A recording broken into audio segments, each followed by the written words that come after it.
Hello class 7, कैसे हो सब? आई होप सो आप सब सही होंगे और घर पे रहेंगे, ठीक है।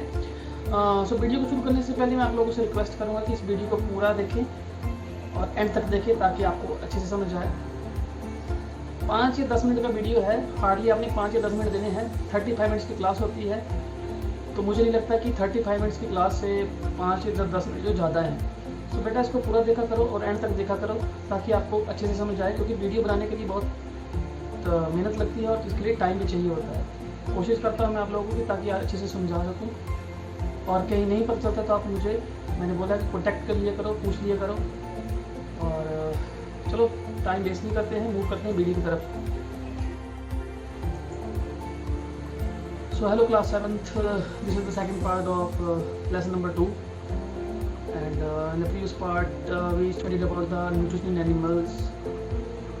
In that part we studied about the different parts, different steps involving in the nutrition. So today what we are going to read, about the modes of procuring food. Means हम चलो लेट्स रीड करते हैं इसको, आपको automatically पता चल जाएगा कि what is the meaning of procuring का मीन क्या होता है। Let's start the reading. So the mode of procuring food into the body varies in different organisms.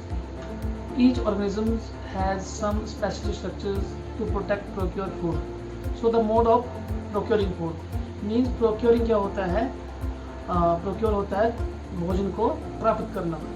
Procure food, भोजन को प्राप्त करना. अभी क्या होता है? The mode of procuring food in the body varies. Body varies means शरीर में डिफरेंट होता है. In different organism means हर किसी ऑर्गेनिज्म का जो खाने का जो तरीका है, प्राप्त करने का तरीका जो है वो डिफरेंट होता है. Each organism has some special structures to procure food. हर जीव जंतु जो होता है, प्रत्येक जीव जंतु जो होता है उसके पास स्पेशल स्ट्रक्चर्स होते हैं भोजन को प्रोक्योर प्राप्त करने के या भोजन को लेने के, ठीक है. So let's start with the human being. Point number 1, human beings use their hands to take food into their mouth. So जैसा कि हम जानते हैं जो ह्यूमन बीइंग होते हैं, जैसे कि हम लोग जो होते हैं वो हाथ से अपना जो खाना है वो इनटेक करते हैं. सो यहाँ पर जो क्या बोलता है, human beings use their hands. Human beings जो होते हैं वो हाथ यूज़ करते हैं to take food into their mouth. जो अपना माउथ तक जो खाना ले जाना है वो किसके द्वारा ले जाते हैं? ह्यूमन बीइंग्स हैंड से, हाथ से. रूमिनेंट्स क्या होते हैं? Ruminating animals such as cow and horse pick up food directly by their mouth. Ruminating animals जो होते हैं वो क्या करते हैं, जो अपना खाना जो है डायरेक्ट माउथ से लेते हैं. जैसे कि आपके यहाँ पे बता रखा है इसने, काऊ हो गया, हॉर्स हो गया, ये अपना जो खाना है पिक करते हैं food directly by their mouth, अपने माउथ से. Then number 3rd point, that is paramecium. Paramecium that is an unicellular organism. Paramecium क्या है? एक यूनिसेलुलर सिंगल सेल्ड ऑर्गेनिज्म है ये, ठीक है. Has fine hair like structures. उसके पास हेयर्स लाइक स्ट्रक्चर्स होती हैं, दैट कॉल्ड सीलिया, जिसको हम सीलिया बोलते हैं. And all over its body means इसकी सारी बॉडी के ऊपर. यहाँ पर इसमें डायग्राम दे रखा है, ये देखो यहाँ पे ये जो पैरामीशियम है, ये इसकी जो बॉडी है covered with hair like structures. ये फाइन हेयर लाइक स्ट्रक्चर्स है, this is called an cilia, इसको हम सीलिया बोलते हैं. So the constant movement, constant होता है लगातार, ठीक है. Constant movement of cilia pushes the food particles along with the water current into its mouth. So means constant movement जो होती है किसकी? सीलिया की, along with the water current, और पानी के साथ, ठीक है. तो पानी के साथ कांस्टेंट मूवमेंट होती है सीलिया की, जो कि जो हेल्प करता है पैरामीशियम को. किसके लिए हेल्प करता है? पार्टिकल्स को कहाँ तक ले जाने के लिए? माउथ तक ले जाने के लिए, ठीक है. Then number 4 point, insects. The mouth part of insects such as butterflies, houseflies, mosquitoes and bees are modified to form a feeding tube that is called proboscis to suck liquid food. Okay, so यहाँ पर क्या है, जो mouth part, जो मुंह का हिस्सा होता है किसका? इंसेक्ट्स का. जितने भी आपके इंसेक्ट होते हैं, सच एज देखा है, बटरफ्लाई हो गई, आपकी हाउस फ्लाई होगी, मॉस्किटोज हो गए, ये सारे. इवन बीज में भी ऐसा होता है. उनका जो माउथ का जो हिस्सा है, जो खाने वाला हिस्सा है, मीन्स भोजन को ईट करने वाला जो हिस्सा है, मॉडिफाइड हो जाता है इनटू अ फीडिंग ट्यूब. एक फीडिंग ट्यूब में मॉडिफाइड होता है. उसको हम क्या बोलते हैं? That is called as an proboscis. उसको बोलते हैं proboscis. To suck liquid food, जो कि क्या काम करता है? लिक्विड फूड को सक करने का, चूसने का. It is similar to the way we sip drinks with the straw. ये बिल्कुल वैसा ही है जैसा कि हम अपना जो ड्रिंक्स हैं उनको सिप करते हैं किसकी हेल्प से, स्ट्रा की हेल्प से, ठीक है। सो ओवर हियर यहाँ पे इसने डायग्राम दे रखा है और that is a feeding tube at rest. So these are the antenna, these are the eye, और ये फीडिंग ट्यूब है जो कि रेस्ट पोजीशन में है। इसका हेड है ये बटरफ्लाई दे रखा है इसने, हेड ऑफ बटरफ्लाई। इसमें बता रहा है कि जो फीडिंग ट्यूब है रेस्ट पोजीशन में जब होगी ऐसे होगी, ठीक है। और शायद यहाँ पर इसने दे रखा है फीडिंग ट्यूब जब ईटिंग पोजीशन में होगी, ठीक है। तो ऑटोमेटिकली ये जो बटरफ्लाई है फ्लावर के ऊपर बैठी हुई है, आप देख रहे हैं। और यहाँ पे ये जो बिल्कुल स्ट्रेट है, ये जो फीडिंग ट्यूब है बिल्कुल स्ट्रेट है, जो कि सक कर रही है किसको, जो फ्लावर का नेक्टर है उसको सक कर रही है। So at that time feeding tube is totally straight, और at rest position feeding tube जो रहेगी वो ऐसी रहेगी। Move on to the multiple choice section. जो मल्टीपल चॉइस क्वेश्चन है यहाँ पे दो, इनको अभी आगे रीड करते हैं। The process of nutrition in animals has dash main steps. तो मेन जो प्रोसेस होती है न्यूट्रिशन की, एनिमल्स की जो न्यूट्रिशन की जो प्रोसेस है उसमें कितने स्टेप्स इन्वॉल्व होते हैं।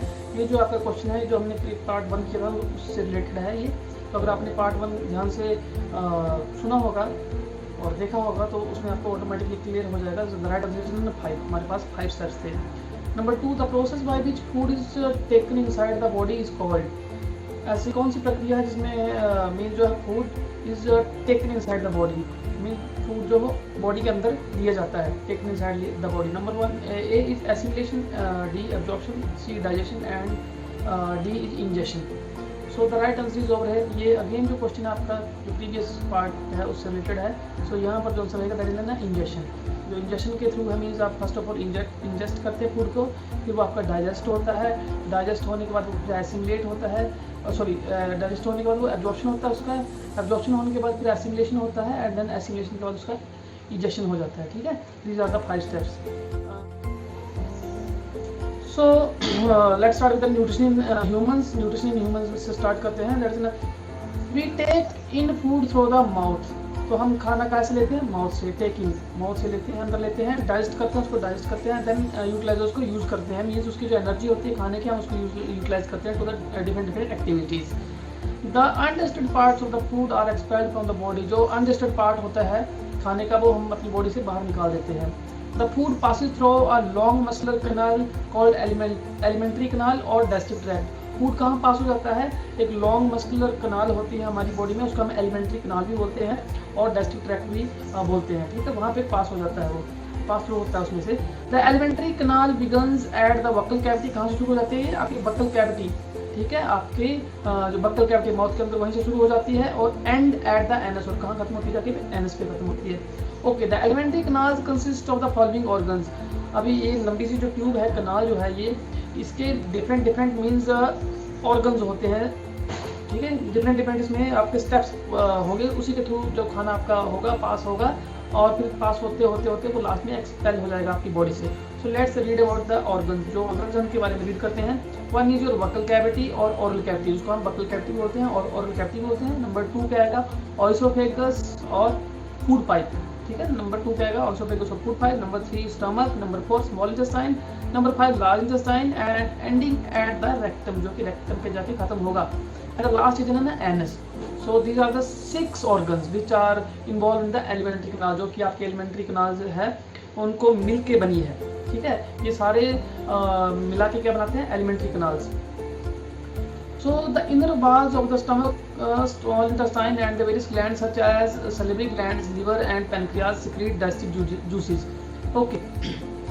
So एक inner walls होती हैं आपके जो स्टमक की जो होती हैं, स्मॉल इंटेस्टाइन की होती हैं and various glands such as salivary glands, liver and pancreas, ये क्या सिक्रीट करते हैं, ये डाइजेस्टिव जूस सिक्रीट करते हैं। अब डाइजेस्टिव जूसेस का फायदा क्या है, the digestive juices change the complex insoluble food substances into simple soluble food substances. जो डाइजेस्टिव जूसेस जो होते हैं वो चेंज करते हैं complex insoluble food substances, means जो कॉम्प्लेक्स होते हैं और इनसॉल्युबल फूड जो सॉल्युबल नहीं होती हैं, ठीक है। इनसॉल्युबल फूड सब्सटेंसेस को किसमें चेंज करते हैं, तो सिंपल तरीके से डाइजेस्ट हो जाए, इजी से डाइजेस्ट हो जाए, और सॉल्युबल फूड सब्सटेंसेस में, और सॉल्युबल मीन्स जो मिक्स हो जाए सॉल्युबल फूड सब्सटेंसेस में। and the digestive tract and the associated glands together constitute the digestive system. Okay, digestive tract को मिला के और जो साथ में जितने भी glands हैं associated, उसके जो associated glands हैं उनको मिला के जो क्या बनता है, that is called है ना digestive system. उसको हम digestive system बोलते हैं. Ingestion, we have learned that the process of taking food into the body is called ingestion. ठीक है, हमने क्या लर्न किया कि फूड को बॉडी में ले जाना, taking food into the body, ठीक है, ले जाना, उस प्रोसेस को हम क्या बोलते हैं, injection. Human beings have mouth for injection of food. Human beings के पास क्या होता है, माउथ होता है फूड को इंजेस्ट करने के लिए. The food is taken into the body through the mouth with the help of hands. तो जो खाना है बॉडी में पहुंचाया जाता है किसके द्वारा, हैंड्स के द्वारा. ठीक है. So digestive system in humans. Next है, दिस इज डायग्राम, एक आपका चार्ट टाइप डायग्राम दे रखा है ये, और इसमें मैं आपको बताऊंगा कि जैसे डाइजेस्टिव सिस्टम ह्यूमंस में जो होता है वो कैसे कैसे आपका उसमें कौन कौन से ऑर्गन्स इन्वॉल्व होते हैं और कैसे कैसे वो आगे उसमें कौन कौन सी ग्लैंड्स इन्वॉल्व होती है. ठीक है. So first of all digestive system start होगा. इसमें आपका क्या आएगा, one is your digestive tract आएगा, second is your another hand आपका आएगा एसोसिएटेड ग्लैंड. एक डाइजेस्टिव सिस्टम है उसमें दो चीज़ें आएंगी, डाइजेस्टिव ट्रैक्ट आ जाएगा और एक आपका एसोसिएटेड ग्लैंड आ जाएगा. ओके, डाइजेस्टिव ट्रैक्ट में कौन कौन सी चीज़ें आएंगी, जो हमने ऊपर 6 पार्ट रीड किए किसके, जो आपका एलिमेंट्री कनाल के थे वो आएंगे. One is buccal cavity, oral cavity, second is oesophagus और food pipe, then stomach, small intestine and the large intestine and the anus. Okay, and on the other hand associated gland में कौन कौन से हैं, that is salivary glands, liver and pancreas. ठीक है. सो ये सारा मिला के क्या बनाते हैं, डाइजेस्टिव सिस्टम. और ये जो एसोसिएटेड ग्लैंड है, फायदा क्या था इनका कि ये सिक्रीट करती है जूस, जो कि हेल्प करता है किसका, डाइजेशन में. ठीक है. जो आपके complex insoluble food particles substances होते हैं उनको सिंपल सॉल्युबल सब्सटेंस में कन्वर्ट करता है, ताकि हमारी बॉडी उनको इजीली डाइजेस्ट कर सके और इजी से डाइजेशन हो सके, और डाइजेशन होने के बाद उसका इजी से एब्जॉर्प्शन हो सके, then assimilation and the last उसका पूरा इंजेक्शन हो सके. सो मीन्स जितना हमारा फूड हम खाते हैं उसके ज़्यादा से ज़्यादा वो हमारी बॉडी कोशिश करती है कि ज़्यादा से ज़्यादा जो हिस्सा है वो हमारी बॉडी उसको एब्जॉर्ब कर सके. सो आई होप सो जितना आज हमने रीड किया आप लोगों को अंडरस्टैंड हुआ होगा. अभी के लिए इतना ही. नेक्स्ट वीडियो में आप जो देखेंगे उसमें मैं आपको डाइजेस्टिव ट्रैक्ट के बारे में बताऊंगा और एसोसिएटेड जो इसके ग्लैंड्स हैं इनके बारे में एक्सप्लेन करूंगा. सो थैंक यू एंड मिलते हैं जल्दी अगले वीडियो में.